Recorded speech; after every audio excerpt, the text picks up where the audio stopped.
बाबू केकर लइका हुआ हो? Oh my God! DJ!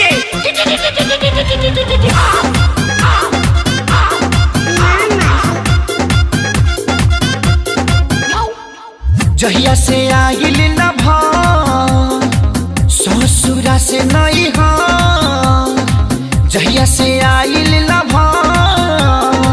ससुरा से नहीं हो, ओकर छौड़ा रातो दिन हमरा घरे रहता।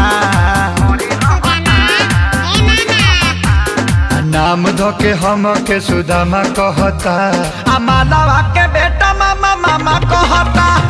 नाम धोके हम के सुदामा कहता, मालावा के बेटा मामा मामा कहता।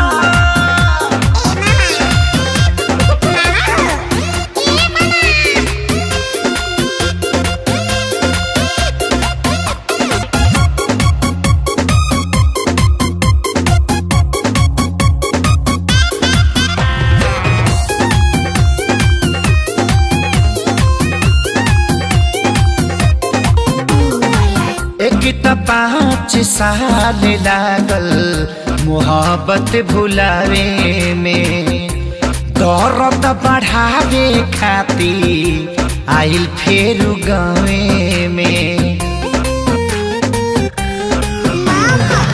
एक त 5 साल लागल मोहब्बत भुलावे में, दर्द बढ़ावे खातिर आइल फेर गावे में। मन करे खाली जहां हमरा पर टूटल बा कहर, अपना माई के उ सोना हमके तामा कहता। नाम धोके हम के सुदामा कहता, मालावा के बेटा मामा मामा कहता। नाम धके हम के सुदामा कहता, मालावा के बेटा ये मारे झापड़ में हाथ देला भाग तहरी माई।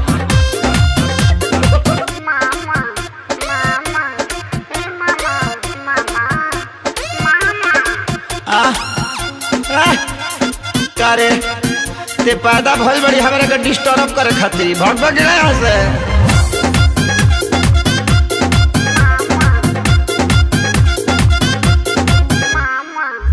मारेला ते हतिया ताना होई न बारदास जी, पूरा इज्जत के हमारा भइल सत्यानाश जी।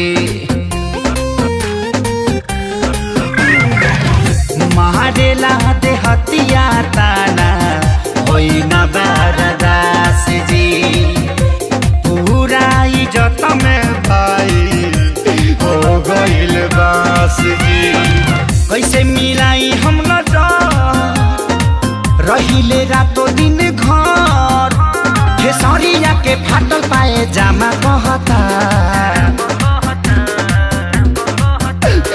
नाम धोके हम के सुदामा कहता, मालावा के बेटा मामा मामा कहता। नाम धके हम के सुदामा कहता, मालावा के बेटा मामा मामा कहता। जाए बेटा तनी सा गलती हो गई न तो पापा कहतीस।